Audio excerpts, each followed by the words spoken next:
Bonjour à tous, bonjour à toutes, j'espère que vous allez bien. Donc aujourd'hui, on va parler hypnose périnatale. Comme vous le savez, c'est vraiment une thématique qui me tient très à cœur, une pratique que je fais déjà depuis quasiment 15 ans et j'adore parler d'hypnose périnatale. Ceux avec qui j'ai déjà parlé d'hypnose périnatale, vous le savez, c'est un sujet sur lequel je suis intarissable, donc je suis ravie de faire ce live aujourd'hui avec vous. Donc petit point.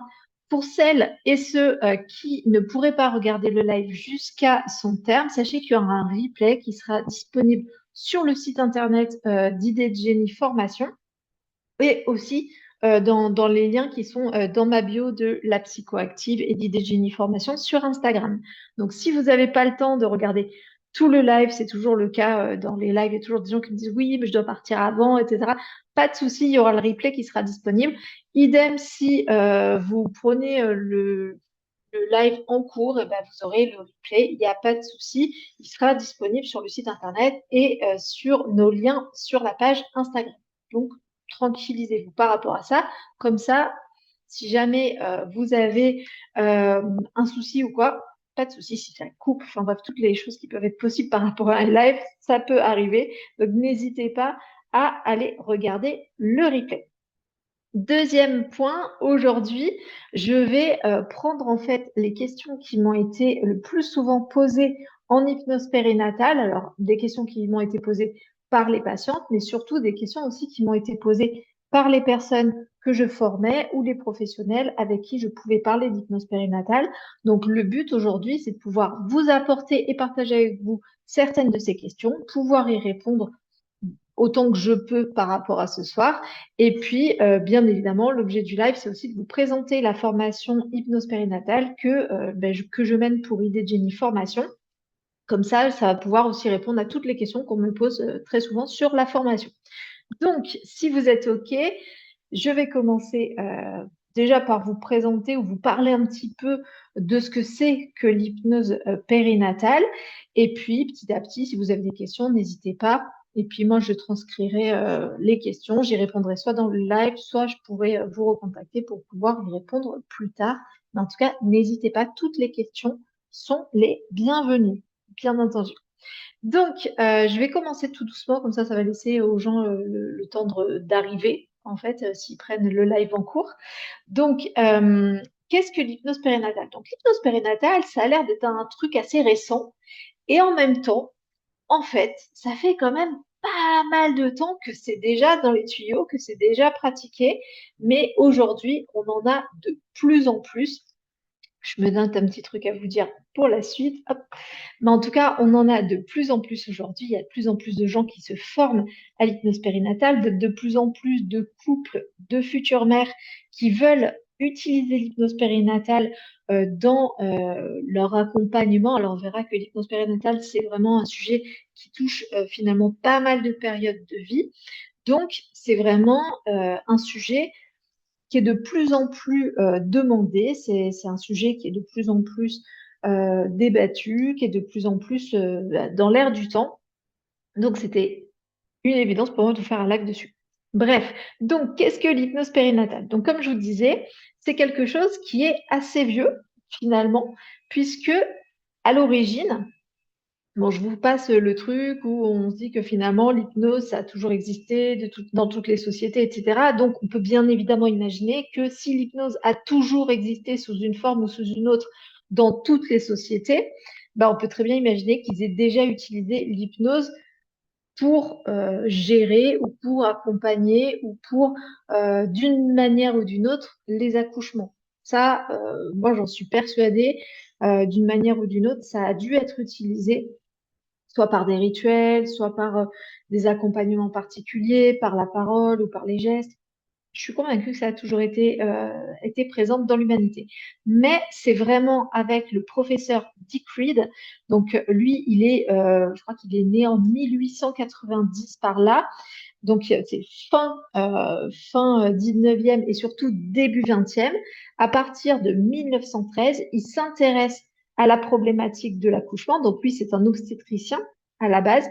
Et en fait, il s'intéresse à la question des accouchements parce qu'il accompagne du coup beaucoup de femmes qui accouchent et il repère que certaines femmes accouchent dans la douleur et que d'autres femmes accouchent sans avoir mal. Et ça, c'est vraiment quelque chose qui, pour l'époque, était vraiment, c'était vraiment assez particulier parce que, en fait, on disait, comme vous avez vu hein, dans première Genèse dans la Bible, tu accoucheras dans la douleur, c'est posé, il y a un lien entre la douleur et l'accouchement, c'est évident.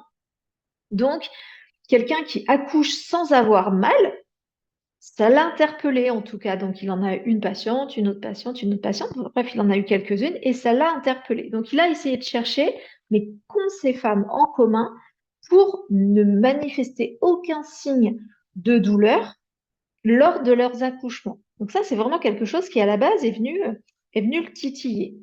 Et du coup, il a travaillé là-dessus, il a essayé pas mal de choses, il s'est formé à l'hypnose et il a commencé à utiliser petit à petit l'hypnose en accompagnement auprès de ces femmes-là. Et donc, en 1942 ou 43, 42, je regarde mes notes parce que moi, les chiffres, ça, des fois, c'est un peu compliqué. Donc, en 1942, il publie un livre qui est encore aujourd'hui un livre de référence qui s'appelle Childbirth Without Fear.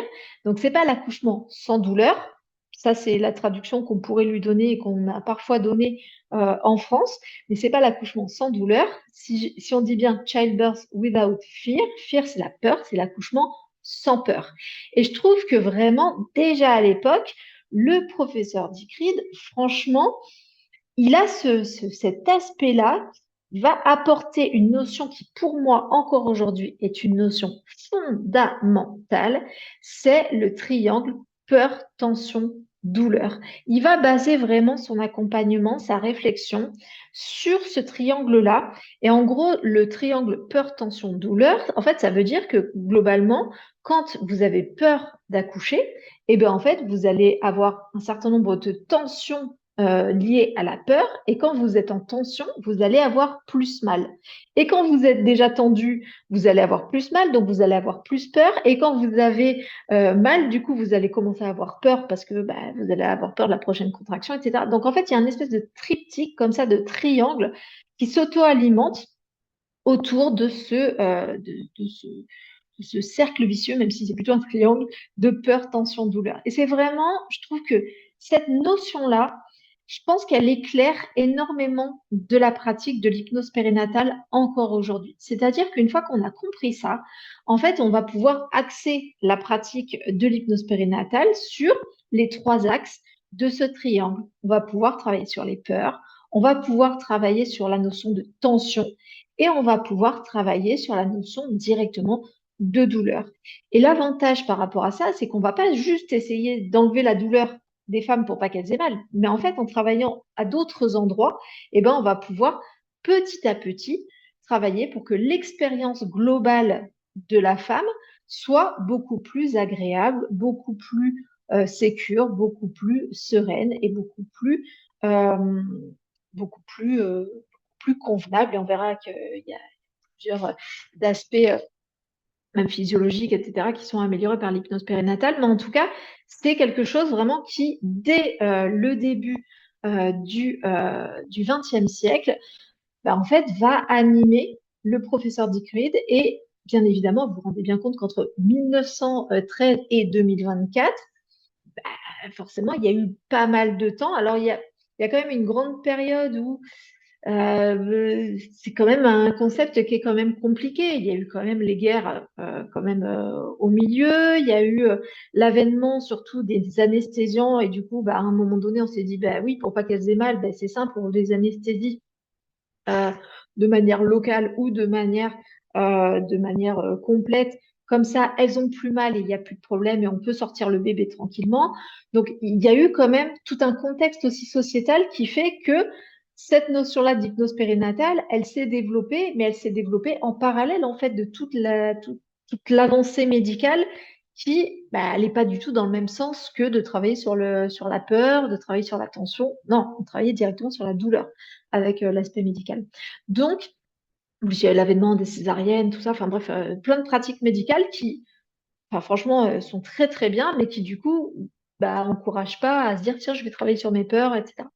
Donc là, pour l'instant, je vous parle de l'hypnose périnatale, mais vraiment sur la notion d'accouchement. Je parle d'ailleurs que d'accouchement jusqu'à présent. Mais en fait, petit à petit, l'hypnose périnatale, donc qui va être repris après par Marie Mongan pour ses propres accouchements, puis elle va développer la notion d'hypnobirthing, etc. Ça sera repris aussi par Lise Bartoli un peu plus tard, un peu différemment, mais par Bernadette Gasquet aussi, qui va développer le yoga prénatal, etc. Mais en tout cas, petit à petit, sur la fin du XXe siècle, c'est à ce moment-là que en fait, le concept va prendre de l'essor, va se tester, se concrétiser, s'harmoniser, etc. Et surtout va être repris aussi en charge par des femmes. En fait, c'est pas des médecins qui essayent d'améliorer les accouchements. Là, c'est Marie Mongan, c'est une femme. Elle l'a utilisé avant tout pour elle, l'hypnose périnatale au départ, et elle a développé la pratique comme ça, en fait. Et puis après, ça a été repris par Lise Bartoli en France, et puis après par Bernadette Gasquet. Bon, elle est dans le milieu médical à la base, mais c'est vraiment, ça y est, les femmes peuvent accompagner, et du coup, on sort de l'aspect hyper médical. Donc, pour l'instant, encore une fois, je vous parlais de l'hypnose périnatale pour l'accouchement. Donc, j'en viens à la deuxième question. Donc, je vous ai dit un peu l'histoire de l'hypnose périnatale. Mais maintenant, on va parler de finalement l'hypnose périnatale. C'est quoi? Vous l'aurez compris, c'est le fait d'utiliser des techniques issues de l'hypnose et notamment de l'hypnose ericksonienne, donc de l'hypnose un peu plus moderne, euh, pour aider dans le champ de la périnatalité. Mais la périnatalité ne s'arrête absolument pas à l'accouchement. Donc la deuxième question, c'est finalement c'est quoi l'hypnose périnatale, mais surtout, ça couvre quelle période? Et très souvent, les personnes ne s'attendent pas du tout à ce que je leur réponde ça. Souvent, encore une fois, ils disent, finalement, l'hypnose périnatale, c'est pour la grossesse, l'accouchement, et puis voilà. Et c'est déjà très bien si on l'utilise déjà pour ça, hein. Déjà, rien que pour ça, ça serait super. Mais pour le coup, ça ne sert pas qu'à ces deux choses-là. Ça sert aussi, l'hypnose périnatale, pour tout le champ de la périnatalité. Moi, globalement, je dis du désir d'enfant ou du non-désir d'enfant jusqu'au premier pas de l'enfant. C'est vraiment, ça couvre toute cette période-là. Mais on pourrait même dire que finalement, l'hypnose périnatale, on pourrait même être sur le fait de travailler aussi sur d'autres périodes où la sexualité, la fécondité, etc., le cycle hormonal est engagé. On pourrait même travailler sur au final la ménopause. On serait, à mon sens, encore un peu dans le domaine de la périnatalité. C'est un cas un peu particulier. Donc, l'hypnose périnatale, on va travailler donc du désir d'enfant ou des grossesses non programmées ou sur tout ce qui est PMA. Les PMA sont en boom en ce moment. Il y a énormément, énormément de couples et de personnes qui recourent à la PMA et c'est vraiment des parcours qui peuvent être longs, qui peuvent être difficiles, où les personnes peuvent vraiment se sentir en besoin d'être accompagnées et pas forcément très épaulées par leur entourage ou par enfin, c'est quand même des process assez compliqués. Donc, bien évidemment, la PMA fait partie aussi de l'hypnose périnatale. Et puis, bien sûr, on va avoir tout ce qui est, du coup, alors pour la procréation, pas directement, bien évidemment, mais on va avoir toute l'aide à la procréation, notamment sur qu'est-ce que ça peut représenter pour eux, sur s'il y a des blocages psychologiques par rapport au fait de tomber enceinte ou etc. Donc, on va avoir tout l'avant. Et puis après, on va voir évidemment, quand la femme est enceinte, on va accompagner toute la phase de grossesse si la personne souhaite être accompagnée pendant la phase de grossesse. Donc, ça veut dire premier mois, premier trimestre, deuxième trimestre, troisième trimestre.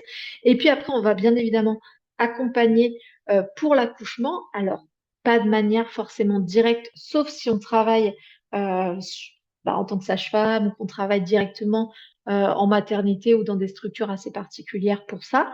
Mais on va pouvoir travailler en anténatal sur le moment de l'accouchement.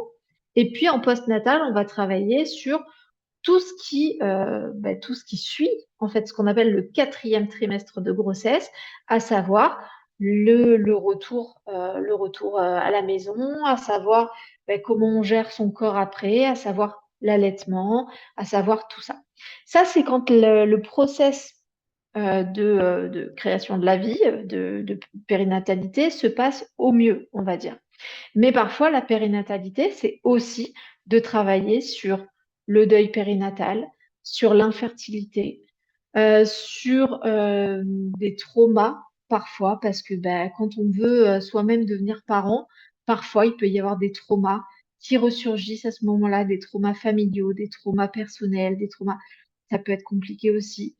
Donc finalement, l'hypnose périnatale, c'est vraiment dans un champ et dans un panel hyper large qui va, encore une fois, de l'idée de la fertilité, de la fécondité, etc., jusqu'à ce que l'enfant marche. Et là, on est plus sur un accompagnement à la parentalité plutôt que sur un accompagnement à la périnatalité.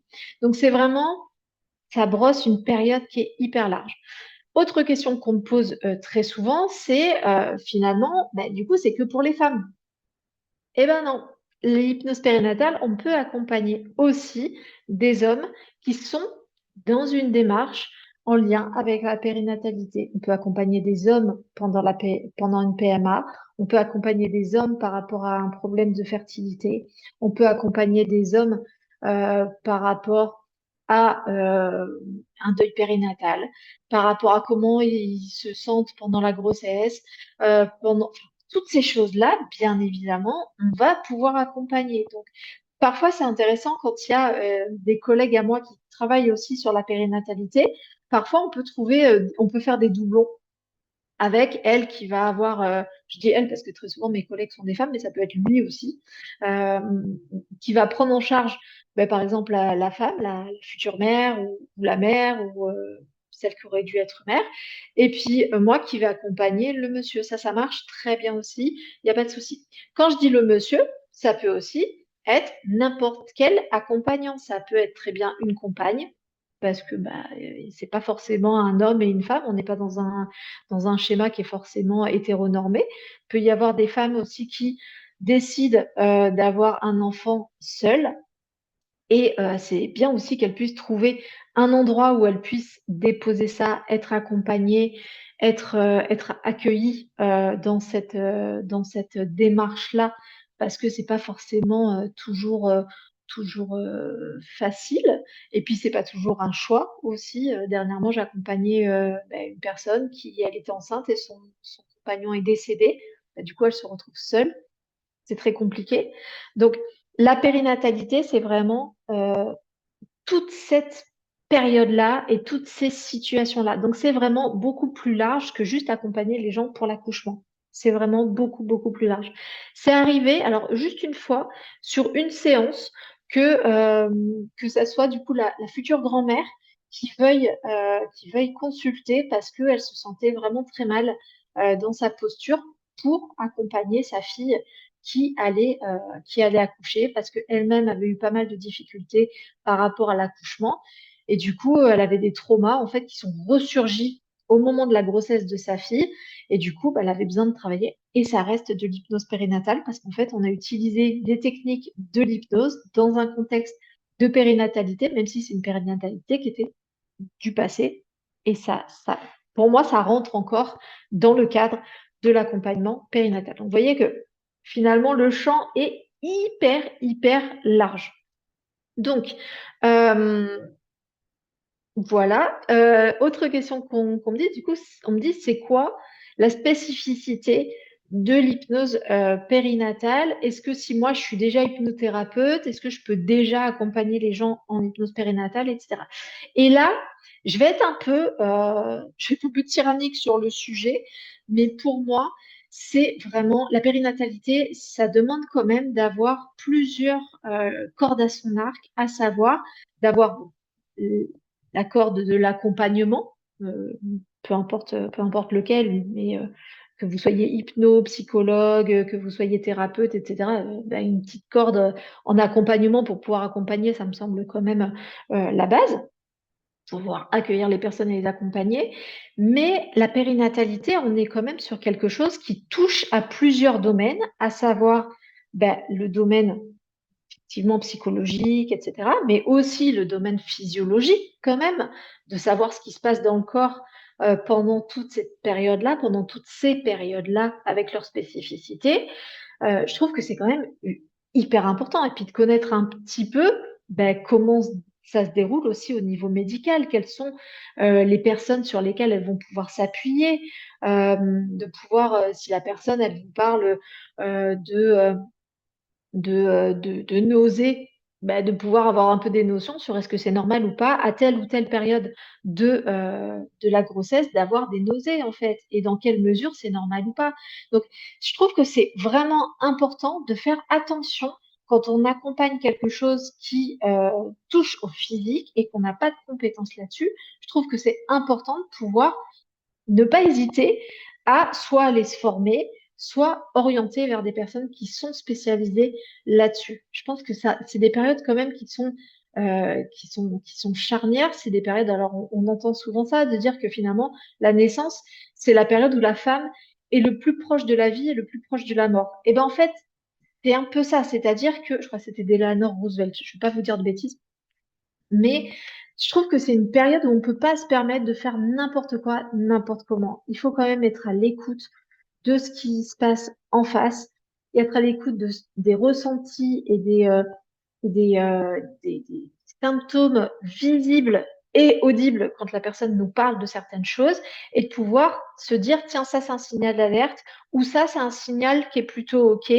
Et dans tous les cas, de se dire, en fait, je peux avoir des connaissances, des compétences à un moment donné il y a d'autres professionnels qui sont spécialisés, encore une fois, les sages-femmes, les obstétriciens, bref, et sur lesquels il ne faut pas hésiter à orienter, notamment dans ces périodes-là, qui sont quand même des périodes qui peuvent être vraiment des périodes à risque, quoi. On ne fait pas n'importe quoi, quoi. Donc, je trouve que c'est important. Idem pour tout ce qui est médical ou tout ce qui est physiologique, je trouve que c'est important d'avoir un peu des notions. Déjà, ça va vous permettre d'avoir un discours plus juste et de faire attention, bien évidemment, comme je l'ai déjà dit, mais ça va aussi nourrir vos métaphores. C'est-à-dire que moi, très souvent, en thérapie, en accompagnement d'hypnose périnatale, le fait de savoir comment ça fonctionne, de savoir exactement comment ça fonctionne et éventuellement ce qui aura pu être raconté aux personnes que j'ai en face, en fait, ça va me permettre d'avoir des métaphores beaucoup plus justes, beaucoup plus affinées et qui vont avoir plus de sens pour les personnes au regard de ce qu'elles vivent. Donc ça, c'est hyper, hyper important. Je mets beaucoup, je fais très attention à ça quand je parle d'hypnose périnatale. À chaque fois, je dis, c'est important d'être à sa place. C'est-à-dire que moi, je suis psychologue hypnothérapeute, formée en hypnose périnatale, mais je ne suis pas obstétricienne, je ne suis pas sage-femme, je ne suis pas, peu importe. Et même si la femme se mettait à accoucher dans mon cabinet, je suis pas pompier non plus, je suis pas urgentiste. Donc, bien évidemment, je vais faire appel à des professionnels pour gérer ça. J'ai jamais eu de patiente qui ait accouché dans mon cabinet, mais des fois, on était limite. Sur une ou deux patientes que j'ai en tête, on n'était pas loin. On n'était pas loin. Il y en a une, elle a accouché juste quelques jours après. Et déjà, on sentait qu'il y avait des signes. Donc ça, c'est important. Comme je vous disais, c'est important aussi pour pouvoir repérer les signes visibles et audibles. Donc, audible, c'est encore une fois ce que va vous dire la personne de ce qui se passe pour elle. Et visible, c'est ce que vous allez pouvoir observer. Et de voir, par exemple, une patiente qui vient dans votre cabinet, qui s'installe, et vous l'avez vu la semaine avant ou la semaine encore avant, ou le mois précédent, ça dépend. Et là, vous voyez, par exemple, qu'elle a les mains gonflées ou les pieds gonflés. Et bien, en fait, vous ne devez pas ne pas voir ce signe-là parce que peut-être que là, en face, vous êtes peut-être en train d'assister à une manifestation physiologique qui peut être une prééclampsie, qui peut être aussi rien, d'accord? Mais c'est important que ça vienne, ok, tilté de là, j'observe ce qui se passe. Donc ça, c'est hyper, hyper important. Si vous êtes déjà formé à l'hypnose, si vous êtes déjà, vous pouvez très bien accompagner une personne, bien évidemment. Mais quand on est dans le domaine spécifique de l'accompagnement de la périnatalité, c'est important de savoir de quoi il retourne, quoi. Donc, c'est pour ça que je vous invite vraiment à vous former. Mais j'aurai le même discours Si vous me disiez, ben moi, je suis hypnothérapeute spécialisée dans le cancer. Première question que je vous poserais, c'est, OK, vous avez fait quoi comme formation pour connaître un petit peu ce qui se passe, comment fonctionne le cancer, quelles sont les structures, quand le patient il va vous parler de ces traitements, qu'est-ce que vous en connaissez, qu'est-ce que vous en comprenez? Je trouve que c'est vraiment des accompagnements spécifiques. Eh ben, pour moi, ça ne veut pas dire qu'on ne peut pas leur faire des séances pour arrêter de fumer ou pour se détendre, d'accord? Mais si vous travaillez spécifiquement sur quelque chose qui a un lien direct avec le cancer, c'est important de vous former sur ça. Eh bien, la périnatalité, pour moi, c'est pareil. C'est-à-dire que là, on est quand même sur quelque chose qui touche à plusieurs domaines et c'est important d'avoir un peu des notions de quoi on parle. N'hésitez pas si vous avez des questions à les mettre dans le chat pendant que je bois. S'hydrater est très important aussi.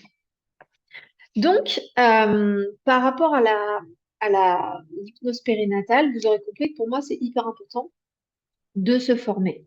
Donc maintenant, je vais peut-être vous dire un peu comment j'en suis venue à faire de l'hypnose périnatale. Ben, finalement, c'est pas si éloigné que ça de ce qu'a pu faire Marie Mongan. Donc en fait, il se trouve que quand je faisais mes études de psycho sur Aix, pendant mes études, déjà, il y a un prof qui nous a parlé d'hypnose et là, ça a fait tilt, ça m'a plu tout de suite. D'accord? Donc, je suis allée voir un hypnothérapeute pendant mes études, qui m'a suivi pendant mes études, etc., qui m'a permis de travailler sur des difficultés et puis de découvrir cette pratique. Et du coup, quand j'ai fini mes études de psycho, en même temps, j'ai fini un cursus pour apprendre à être hypnothérapeute. Donc, j'ai fini mes deux cursus en même temps. Et il se trouve que pendant mes études, j'ai très vite orienté mes stages de psycho sur le champ de la périnatalité. Donc, j'ai fait, je crois que c'était un master 1. J'ai fait mon master 1, le stage, je l'ai fait en maternité, en service mère-enfant plus précisément. Donc, avoir des femmes enceintes sans arrêt, etc. Et j'avais travaillé sur les émotions des femmes enceintes et déjà, c'était hyper, hyper intéressant. Et puis en master 2, j'étais en master 2 de santé publique. J'ai fait mon stage dans un centre spécial qui est, enfin, un service spécial qui est le service de diagnostic anténatal. Et en gros, mon mémoire consistait à étudier quelles étaient les pratiques des médecins et des professionnels médicaux pour annoncer aux femmes enceintes que leur bébé allait mourir, en fait. Donc, c'est un champ très particulier de la périnatalité qui touche pas toutes les femmes, bien évidemment. On est vraiment sur un champ hyper ciblé. Et donc, j'ai travaillé toute l'année là-dessus. J'ai fait mon mémoire de recherche là-dessus. Et au moment où je fais mon mémoire de recherche, c'était en juin. Donc, je finissais mon mémoire, juin, juillet, puis j'allais passer ma soutenance au mois de septembre. En fait, à ce moment-là, je tombe enceinte de mon premier enfant. Et donc, hyper contente, parce que c'était quand même une super nouvelle, j'étais très heureuse, etc. Mais assez rapidement, on me découvre un virus.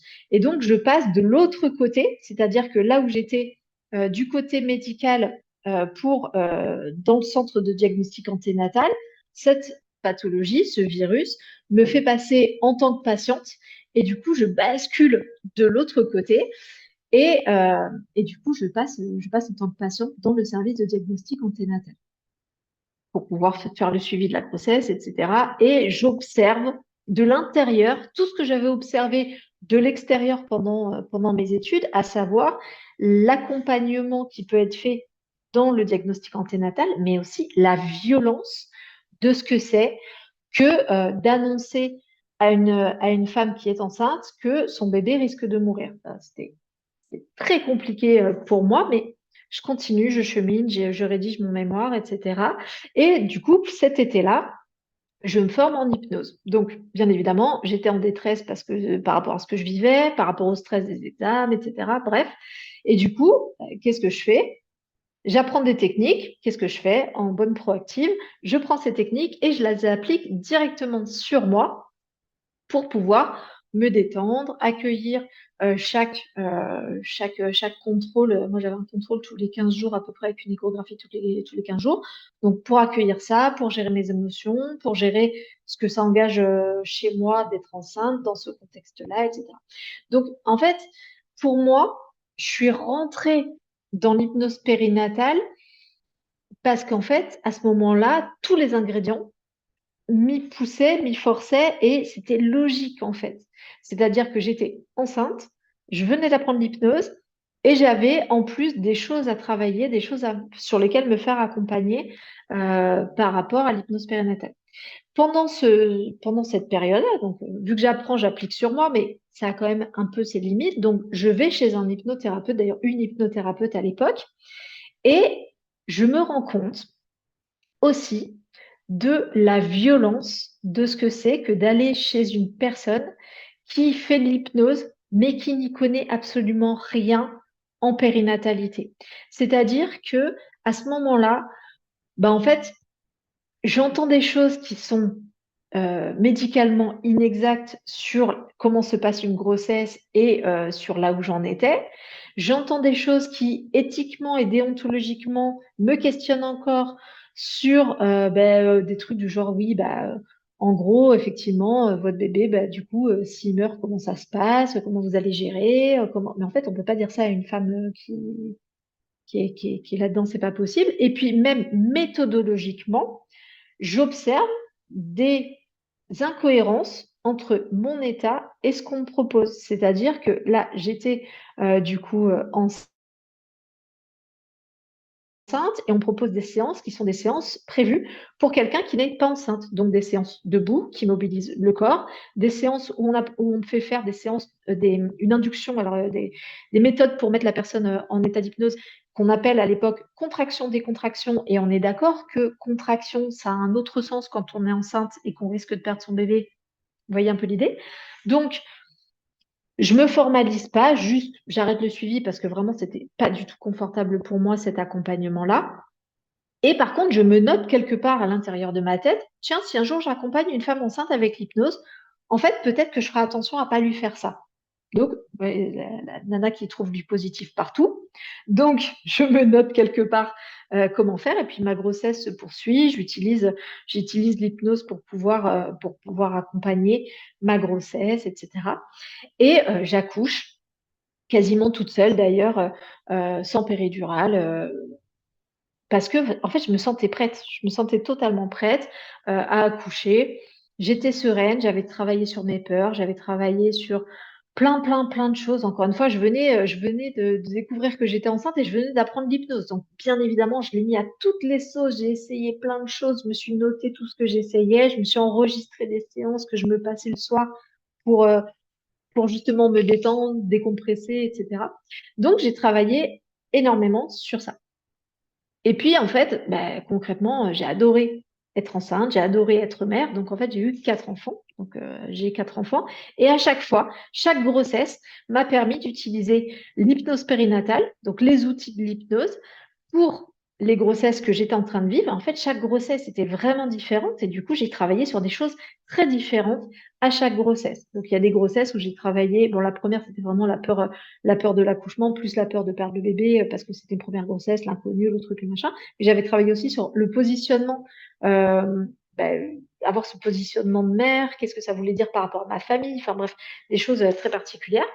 Et puis, sur une autre grossesse, j'ai plus travaillé sur mon rapport au travail, parce que mine de rien, en hypnose périnatale, on peut aussi être amené à travailler sur justement le rapport de la femme par rapport à cette grossesse, mais par rapport à son travail, parce que le nombre de femmes qui se retrouvent à me dire en cabinet, ah non, mais là, je suis enceinte, mais c'est pas le bon moment par rapport à mon travail. Ouais, mais t'es enceinte, donc comment tu vas gérer ça, en fait? Donc, j'ai pu travailler sur ça aussi. Donc, chaque grossesse, j'ai travaillé sur des aspects différents et du coup, ça m'a donné un panel d'expérimentation énorme. Et bien évidemment, quand j'ai eu des femmes qui sont venues me voir dans un contexte de périnatalité, j'ai continué à alimenter ma pratique de cette manière-là. Alors, pour être totalement honnête avec vous, au moment où moi-même je me construis ma pratique de l'hypnose périnatale, à ce moment-là, je n'avais absolument pas regardé ce qui se faisait au niveau du professeur Dicrid, au niveau de Marie Mongan, au niveau de Lise Bartoli. Je n'avais pas du tout regardé ça, j'avais juste appliqué les outils sur moi. Et franchement, donc en fait, je me suis fait ma propre expérimentation et c'est que bien plus tard que en fait, je vais regarder un petit peu ce qui se fait. Je vais me retrouver sur certains aspects des courants qui sont l'hypnobirthing ou ce que fait Lise Bartoli. Je vais me retrouver très, très fortement sur certains aspects et sur d'autres aspects, je m'y retrouve moins. Donc, vraiment, ma pratique et celle que je mets dans la formation Idée de Jenny Formation, clairement, c'est vraiment très empreint de ma pratique et après alimenté par d'autres courants, d'autres choses que j'ai pu voir, que j'ai pu lire, comme encore une fois l'approche du docteur Dick Reed, qui m'a énormément, énormément apporté et aidé à structurer ce que je faisais un peu spontanément.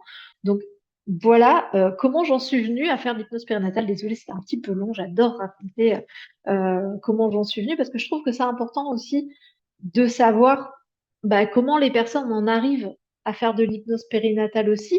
Et en fait, de ma pratique, toutes les personnes que j'ai vues se former en hypnose périnatale, on n'arrive pas en hypnose périnatale par hasard. Vraiment. Et l'avantage, c'est que c'est encore une fois un panel tellement large que vous arriviez parce que vous avez eu un deuil périnatal, parce que vous êtes passé par une PMA, parce que vous avez adoré être enceinte, ou qu'au contraire, vous avez détesté être enceinte, parce que vous n'avez pas réussi à être enceinte, ou parce que, peu importe le pourquoi vous arrivez en hypnose périnatale, généralement, c'est encore une fois pas quelque chose qu'on choisit par hasard et vous allez accompagner avec votre patte, avec qui vous êtes et avec votre spécificité. Donc ça, c'est vraiment important de l'avoir. Quelles sont les demandes qu'on a le plus souvent en hypnose périnatale? Ça, c'est un truc qu'on me demande souvent aussi.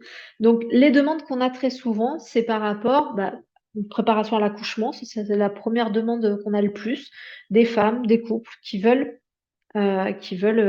vivre, avoir un peu des outils, pouvoir vivre l'accouchement différemment. Très souvent, c'est relié à une demande qui est le fait d'accoucher sans péridurale, très souvent. Et moi, je suis assez cash là-dessus. C'est-à-dire que moi, pour moi, la péridurale, dans ma perception à moi et dans mes croyances à moi, c'est vraiment une avancée médicale qui permet aux femmes de pas souffrir en accouchement. Et du coup, bien évidemment que si elles veulent accoucher sans péridurale, moi j'ai accouché les 4 fois sans péridurale, donc je ne suis pas contre le fait d'accoucher sans péridurale, mais à chaque fois, j'y suis allée en me disant, si jamais à un moment donné j'ai envie d'avoir la péridurale, je me laisse le droit de pouvoir y avoir accès, en fait. Et concrètement, je trouve ça un peu dommage, voire même dangereux d'avoir des idées et des très arrêtés sur péridurale, pas de péridurale, césarienne, pas de césarienne, parce qu'en final, on ne sait jamais comment se passe l'accouchement, on ne sait pas comment on va réagir, on ne sait pas combien de temps ça va prendre, et je trouve ça dommage de se figer même sur un projet de naissance et de ne pas être flexible par rapport à ça. Voilà, petit aparté.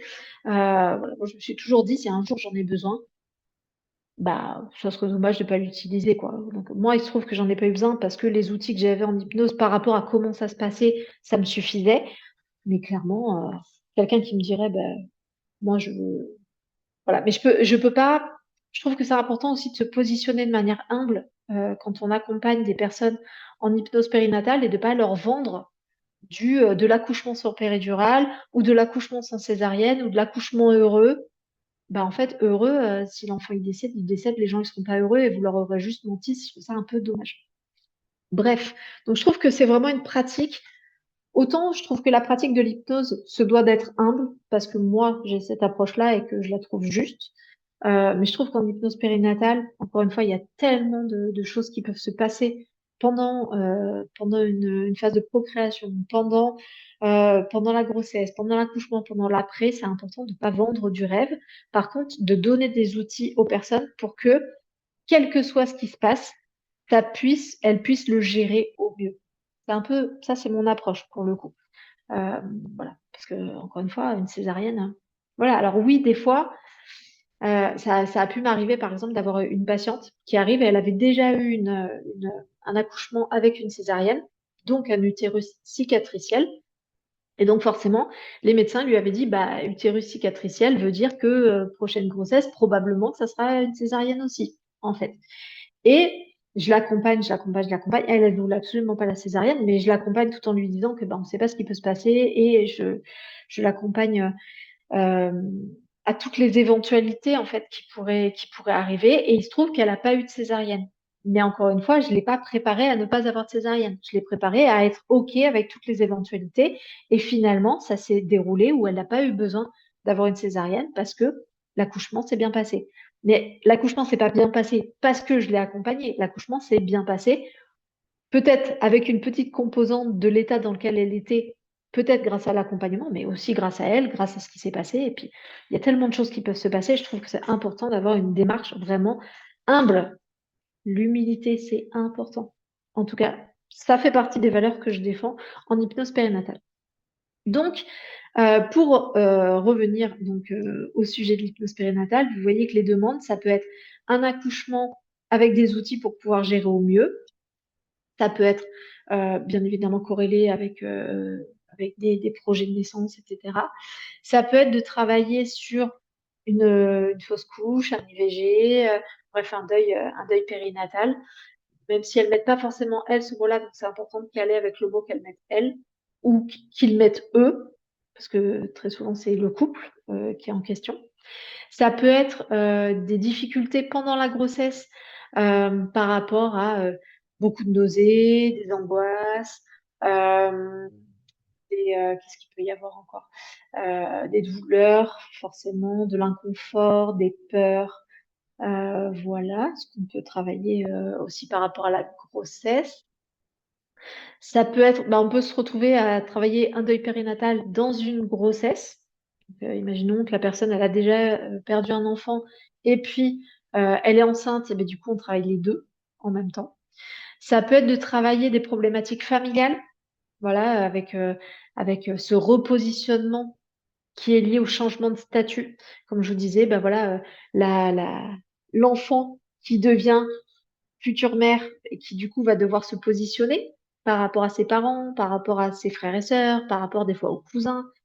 Et puis ça peut aussi être aussi travailler le couple aussi pendant la périnatalité, pendant cette période-là, parce que le couple peut vraiment être, alors ça peut soit souder les couples, soit au contraire les chambouler, notamment pour les PMA. On sous-estime vraiment l'impact de la PMA sur les couples.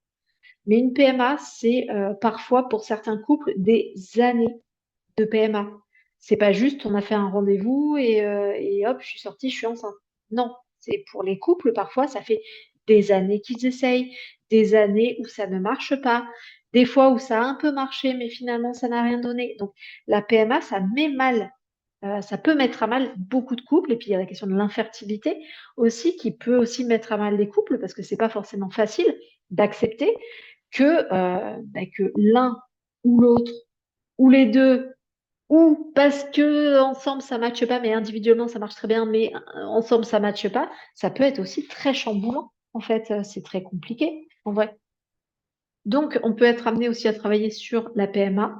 On peut être amené à travailler sur la sexualité pendant la grossesse, avant la grossesse, après la grossesse et après l'accouchement. On peut être amené à travailler sur ça. Bref, vous voyez, un champ vraiment très large. Et vous rajoutez à ça toutes les problématiques qui sont indirectement en lien avec la périnatalité, à savoir les troubles du comportement alimentaire, à savoir le manque d'estime de soi, à savoir le manque de confiance en soi, plus l'estime que la confiance, généralement, on travaille plus sur ça.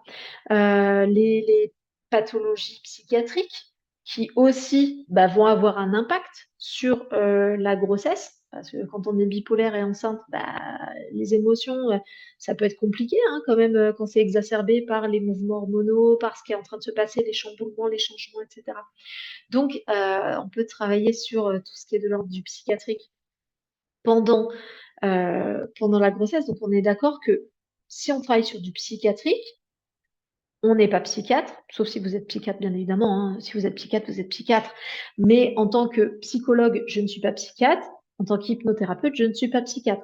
En tant que thérapeute X, Y, je ne suis pas psychiatre. Donc, ça veut dire aussi travailler en lien et en bonne adéquation avec les médecins qui sont déjà sur place.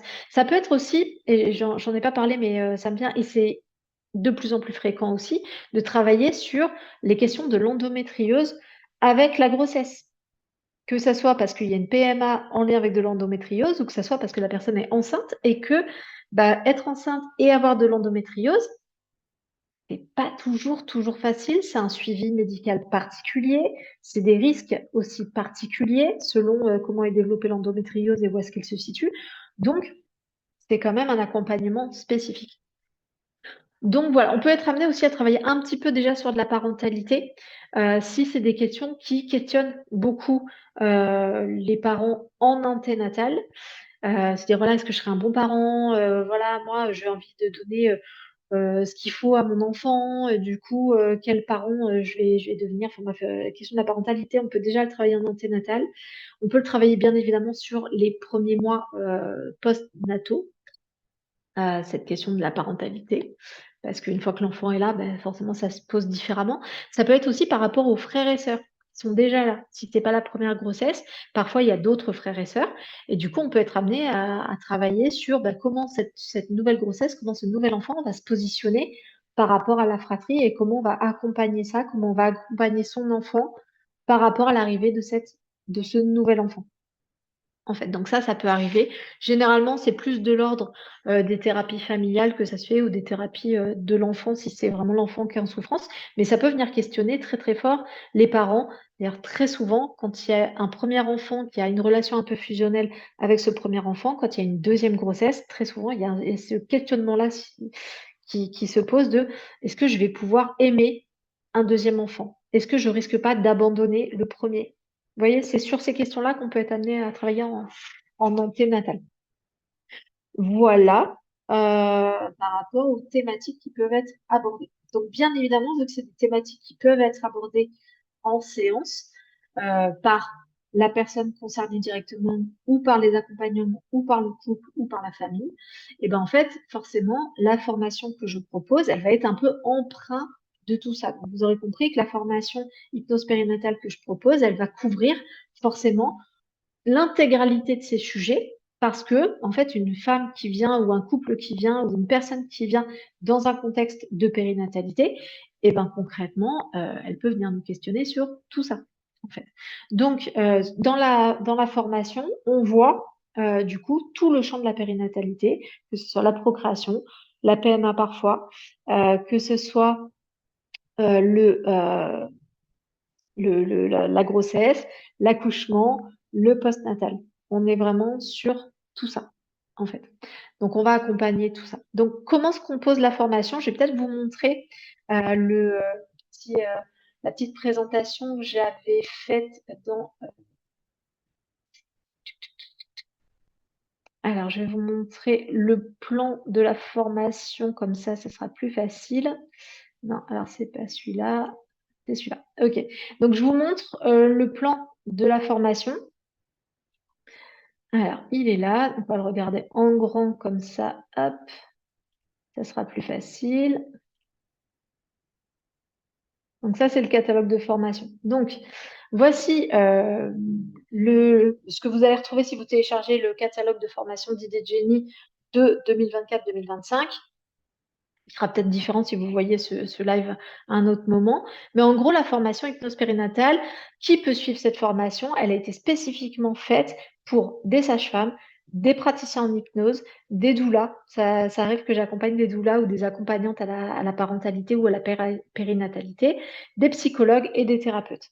Si vous êtes autre chose que ça, si vous êtes, je ne sais pas, assistante sociale, si vous êtes infirmière, si vous êtes c'est pas forcément toujours adapté pour vous, mais si vous avez ces demandes-là, contactez-nous et on peut peut-être le faire sur mesure spécifiquement pour vous.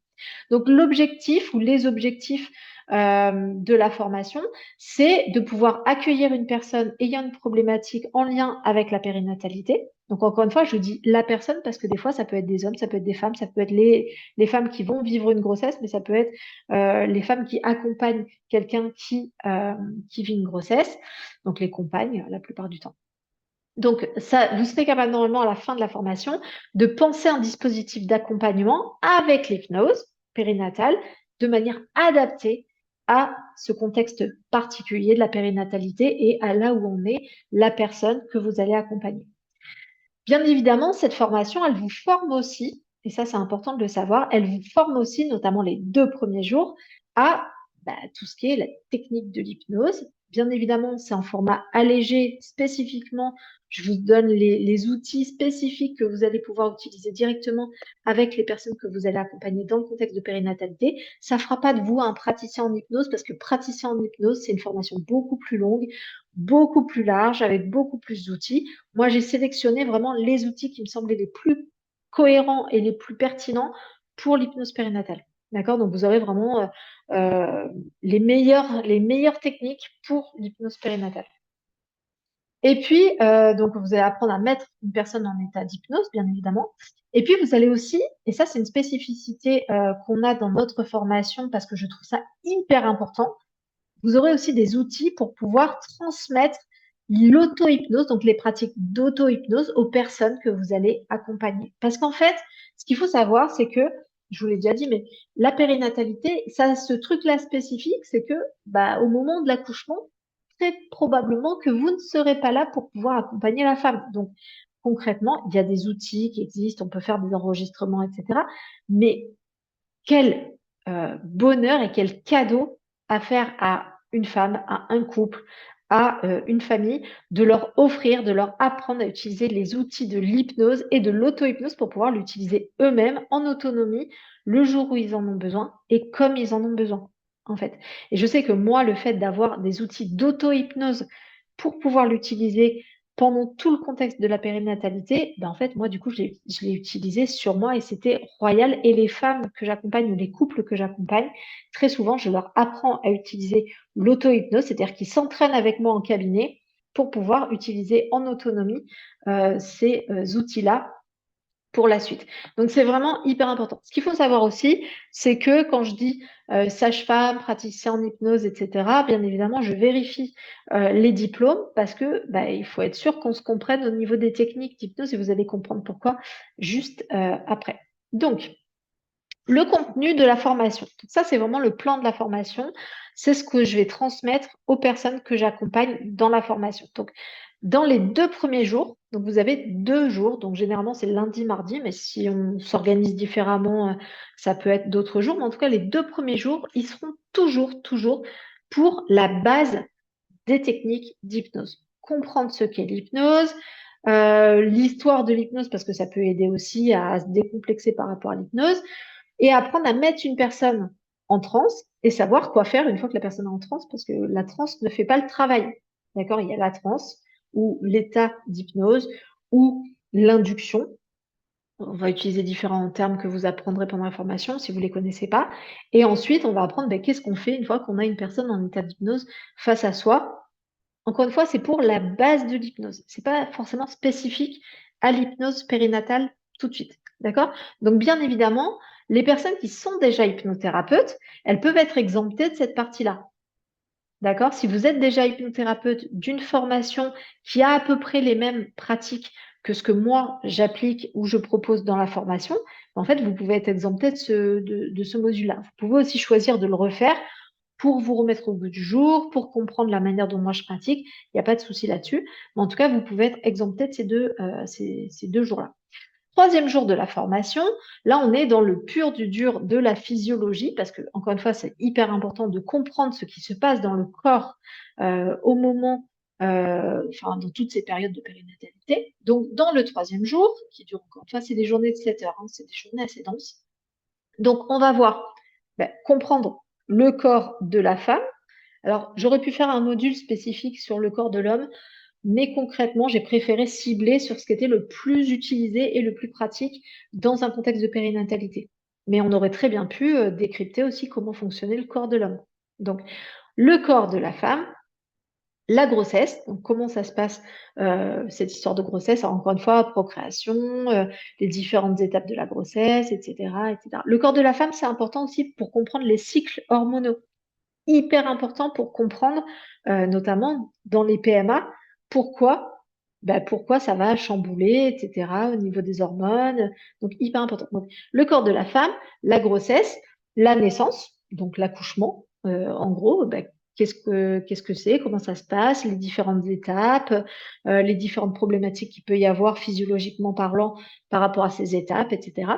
Et puis, on va voir bien évidemment le corps après la naissance. Donc encore une fois, qu'est-ce qui se passe dans le 4e trimestre de grossesse, c'est-à-dire la dégestation et le retour, enfin bref, ce qui se passe après l'accouchement, parce que le corps de la femme après, il est encore en train de travailler. On n'est pas à la sortie de la maternité comme on était avant la grossesse. Non. Il se passe encore des choses, il y a encore des choses à travailler, il peut y avoir encore des douleurs, il peut y avoir encore des choses qui se passent, et puis il y a tout ce qui est de l'ordre de l'allaitement, etc. Donc c'est important de comprendre comment ça fonctionne.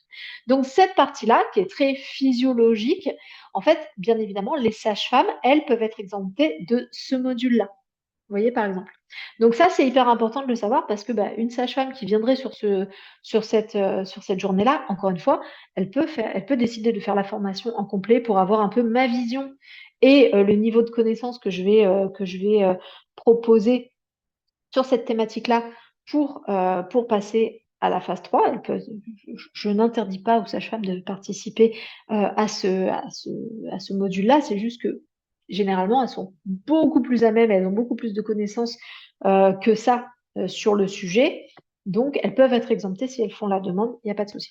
Mais en tout cas, c'est une phase qui est hyper importante. Si vous êtes thérapeute, si vous êtes même les doulas, elles ont plein de connaissances sur la physiologie de la naissance, mais je trouve ça toujours important qu'elles puissent suivre ce module-là pour qu'on soit sur le même niveau de connaissances et qu'on parle des mêmes choses, en fait. Donc, pardon, j'ai un petit moustique qui vient m'embêter. Et puis, troisième partie de la formation, donc ça, c'est les 2 derniers jours, c'est vraiment l'application du module 1 par rapport au module 2 dans un contexte de périnatalité. Donc, en gros, on va reprendre un peu chronologiquement ce qui se passe pour les personnes que l'on va accompagner. Et puis, pour chaque étape, on va voir qu'est-ce qu'on peut utiliser comme approche au niveau de l'hypnose périnatale, qu'est-ce qu'on va pouvoir appliquer, enfin aussi ce à quoi il faut faire attention quand on utilise l'hypnose. Voilà, à chaque étape, il y a des petits points d'attention. Et ben en fait, on va voir tout ça. Donc, le module 3, c'est vraiment l'hypnose périnatale pure et dure.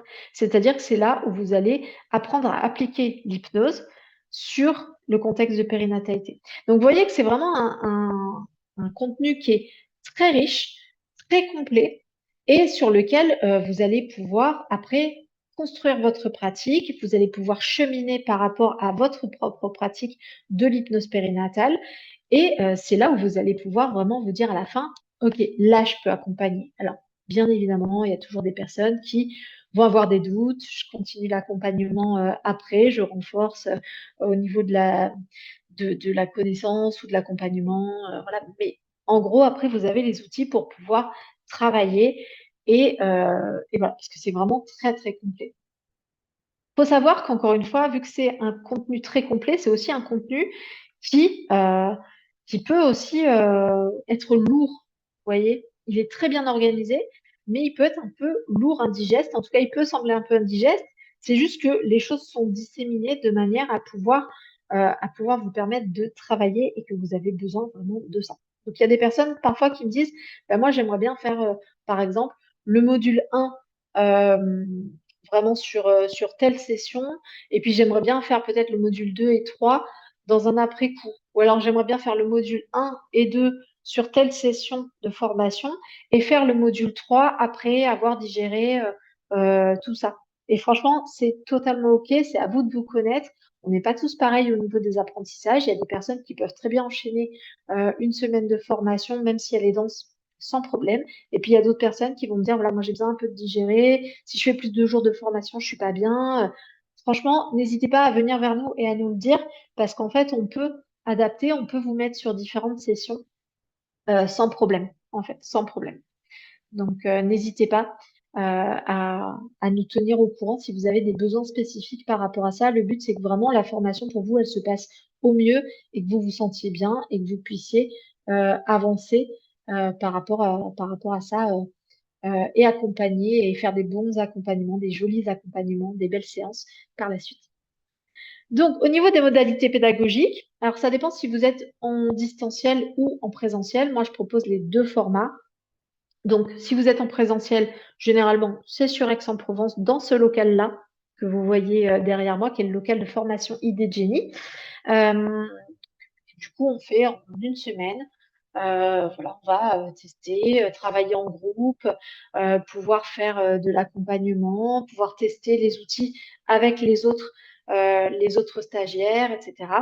Donc, ça, voilà, ça c'est le côté en présentiel. Si jamais vous êtes un peu éloigné d'Aix-en-Provence, que pour vous c'est compliqué de venir sur Aix-en-Provence, vous pouvez aussi le faire en distanciel. Mais même, ça peut être des personnes sur Aix-en-Provence, mais qui ont besoin de le faire en distanciel parce que c'est plus pratique pour elles au niveau, il n'y aura pas les temps de trajet, tout ça. C'est OK, en fait. Voilà, il y a les deux modalités, en tout cas, qui sont possibles. Et va y avoir, du coup, un diaporama avec vraiment très complet où je vous mets vraiment tout dedans, qui vous sera donné en plus à la fin de chaque module, à la fin de chaque journée. Je vous envoie ce qu'on a vu la journée. Et après, beaucoup d'exercices. En fait, des exercices sur place pour pouvoir apprendre, pour pouvoir avancer, pour pouvoir cheminer par rapport à l'hypnose périnatale. Ah, je crois que vous avez vu passer un petit moustique. Vous voyez, quand je vous dis qu'il y a des moustiques qui passent, je ne vous mens pas. Voilà, donc ça peut être en distanciel ou en présentiel. Et à chaque fois, vous serez évalué à la fin de chaque module. Voilà, à la fin de chaque module, déjà, moi, je vous observe et je vous écoute pendant la formation. Mais en plus, à la fin de chaque module, il y a un petit questionnaire, un petit quiz, une petite évaluation pour voir si vous avez bien compris les concepts, si vous avez compris les notions. Et puis, c'est l'occasion aussi de pouvoir vous-même vous rendre compte de tout ce que vous apprenez au cours de la formation. Donc ça, c'est important. Au niveau des tarifs, ben, ça dépend du coup si si vous faites la formation complète, donc les 5 jours, ou si vous faites 3 jours, ou si vous faites 4 jours. Donc, ça dépend si vous êtes déjà formé à l'hypnose ou si vous êtes sage-femme. Donc, la formation complète coûte 1500 euros. Donc ça, c'est le prix de la formation. J'ai aucun problème à le dire. Des fois, on suit des webinaires, etc. Et les gens n'osent pas dire le prix des formations. Moi, je préfère le dire parce que je trouve que c'est plus honnête et puis que ça vous permet aussi de vous préparer. Donc, 1500 euros pour la semaine complète avec les supports de formation et éventuellement des accompagnements qu'il peut y avoir un petit peu après. Voilà, quoi. Moi, je réponds toujours aux questions quand il y a des questions de bah, Marie, je suis face à telle personne, je voulais faire ça, qu'est-ce que tu en penses, etc. Moi, j'ai pas de problème à répondre. J'essaie d'être très accessible par rapport aux personnes que je forme. C'est pour ça d'ailleurs que je ne forme pas énormément de personnes parce que je veux garder cette accessibilité-là. Donc, 1500 euros pour la totalité de la formation. Si vous êtes déjà formé à l'hypnose, donc vous ne faites pas les 2 premiers jours, donc vous faites que les 3 derniers, c'est 900 euros. Et si vous êtes sage-femme, c'est-à-dire que vous ne faites pas forcément la partie du milieu, et ben en fait, ça sera 1200 euros. Donc, en gros, c'est 300 euros par jour. Voilà par rapport à ça. Ce qu'il faut que vous sachiez aussi, et ça c'est une nouveauté depuis juste quelques semaines, à date là, la date 2024 où nous tournons ce live, bah, en fait, les formations sont éligibles au niveau du FIFPL. Donc, le FIFPL, c'est l'OPCO, donc l'opérateur de compétences qui peut financer vos formations professionnelles si vous êtes en profession libérale. Donc, normalement, si vous êtes psychologue en libéral, si vous êtes thérapeute, si vous êtes hypnothérapeute, normalement, c'est le FIFPL qui vous prend en charge. Et il faut savoir que on est en train de faire passer sur le catalogue du FIFPL cette formation-là. On fait aussi passer d'autres formations, mais ces formations-là, à date là à laquelle je tourne le live, la formation est déjà éligible au niveau des psychologues et elle devrait l'être d'ici 1 à 2 semaines au niveau des hypnothérapeutes. Et les thérapeutes, c'est avec les psychologues, c'est le même catalogue. Donc, si vous êtes thérapeute ou que vous êtes psychologue, elle est déjà éligible pour 2024. Il faudra que je refasse la demande pour 2025, mais en tout cas 2024, c'est sûr, elle est éligible. Et si vous êtes hypnothérapeute, ça devrait pas tarder, mais ça dépend des critères du FIFPL. Il y a la commission qui va passer d'ici peu. Donc voilà, renseignez-vous auprès du FIFPL si vous êtes praticien en hypnose ou si vous êtes psychologue ou que vous êtes thérapeute, mais vous pouvez prétendre demander, en tout cas, de toute façon, ça ne coûte rien de demander une prise en charge par votre OPCO. Et en 2024, ça change tous les ans. En 2024, la prise en charge des formations pour les psychologues et pour les hypnothérapeutes, on est à 600 euros. qui peuvent être prises en charge par le FIF-PL, selon les critères du FIF-PL, selon l'acceptation de vos dossiers, etc. Je ne m'engage pas pour le FIF-PL, c'est à vous de faire votre démarche. Mais par contre, si vous avez des questions par rapport à ça, vous pouvez nous les poser parce que voilà, moi, je vous renseignerai sur quelles sont les démarches, où trouver les informations, qui contacter. Voilà, après, ça sera à vous de faire la démarche et c'est très bien comme ça. Mais en tout cas, sachez que la formation, si vous êtes psychologue ou thérapeute, elle est déjà éligible au niveau du FIF-PL par le FIF-PL, en fait. Voilà, par votre OPCO. Donc, voilà. Et des fois, on me pose la question, d'ailleurs, ça fait partie des questions qu'on me pose souvent, c'est est-ce qu'elle est éligible au CPF? Non, elle n'est pas éligible au CPF pour une raison très simple, c'est que ça ne fait pas partie des thématiques qui concernent le CPF. Le CPF, c'est vraiment les formations transversales ou les formations qui sont spécifiques au registre des professions qualifiées. Donc, par exemple, sophrologue, etc. Ça, c'est CPF. Mais si vous faites des formations en informatique, votre permis de conduire, etc., c'est le CPF. Les formations comme ça de spécialisation professionnelle, en fait, ne sont pas prises en charge par le CPF. Voilà. Donc, ça répond aussi à cette question qu'on me pose souvent. Est-ce que je peux faire passer mon CPF? Et je suis désolée de vous dire que cette formation-là, non, elle n'est pas éligible CPF. Voilà, donc je vous ai donné les tarifs, je vous ai pas donné les dates. Donc les prochaines dates. Donc aujourd'hui, on est en juillet 2024 au moment où je tourne cette vidéo. J'essaierai de la refaire régulièrement.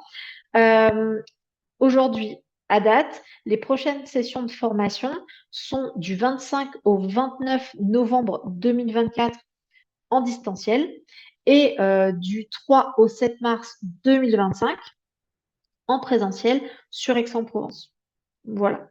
Donc, voilà, vous les avez. N'hésitez pas à nous contacter. Ce qu'il faut savoir aussi, c'est que c'est des formations que je donne très souvent à des personnes directes. C'est-à-dire que moi, ça m'arrive très souvent, enfin très souvent, ça m'arrive régulièrement de former des personnes en formation. Je passe une semaine avec une personne en distanciel et je forme cette personne-là parce qu'elle a un projet de monter un cabinet, parce qu'elle ne peut pas attendre la période où j'avais la session de formation, voilà.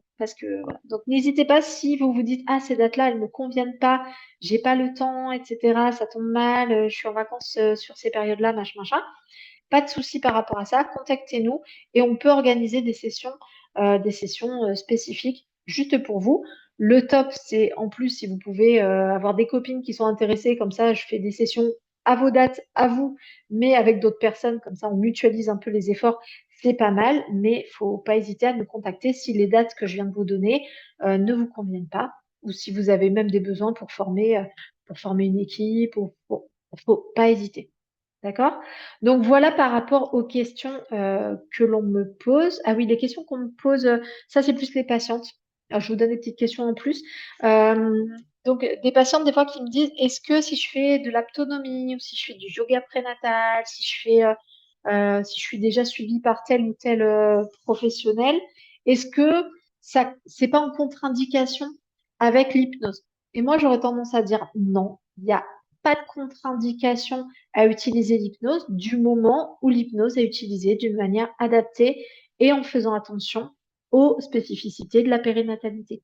Donc voilà, c'est vraiment la petite contre-indication que je dis, c'est n'allez pas voir n'importe qui, ne faites pas n'importe quoi en hypnose non plus. Par exemple, j'ai déjà eu des demandes pour travailler des gros traumas qui n'avaient pas de lien spécifique avec la périnatalité pendant la grossesse. Mais dans ces cas-là, c'est peut-être pas l'urgence. En fait, on peut peut-être attendre après parce que travailler sur un trauma, ça peut remuer très très fort.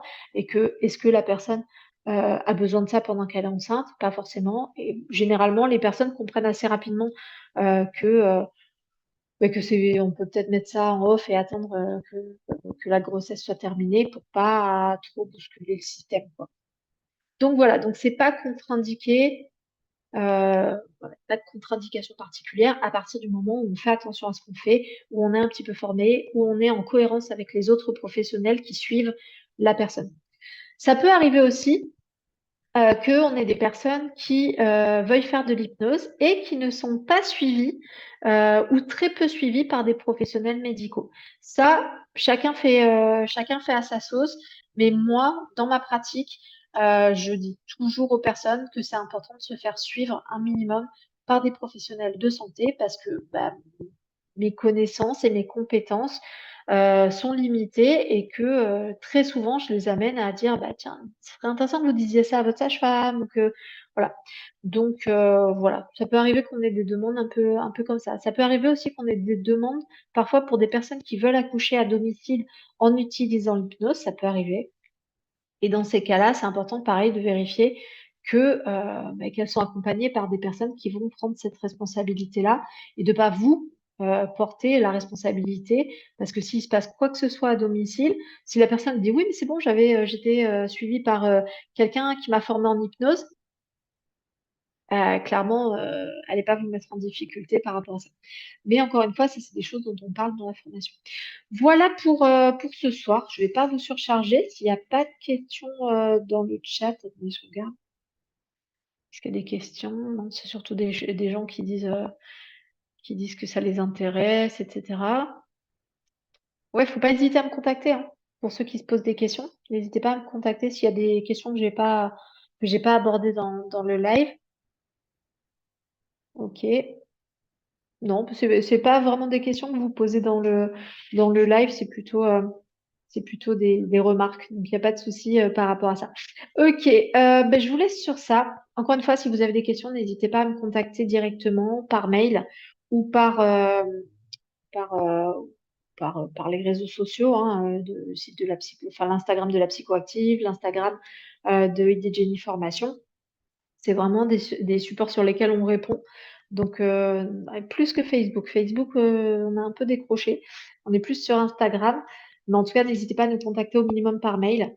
Si vous avez des questions, si vous voulez vous former, si vous vous posez des questions sur les financements, si vous vous posez des questions sur les dates, sur le contenu, si vous voulez quelque chose aussi qui soit un peu plus adapté à vous, ça peut arriver. Et sachez que il y a déjà des demandes. Ça, j'ai oublié de vous le dire, j'avais noté, mais j'ai oublié de vous le dire. Il y a déjà des demandes pour des spécialisations par rapport à la PMA. Donc, c'est un module qui viendra par la suite parce que je vais donner encore plus de contenu, même si c'est quelque chose qu'on voit déjà dans la formation initiale, mais je ferai un module un peu complémentaire, un peu plus poussé, parce que c'est des demandes qu'on a de plus en plus et que c'est important d'avoir un peu des notions un peu plus poussées et un peu plus spécifiques si vous voulez vous spécialiser dans l'accompagnement de la PMA. Voilà.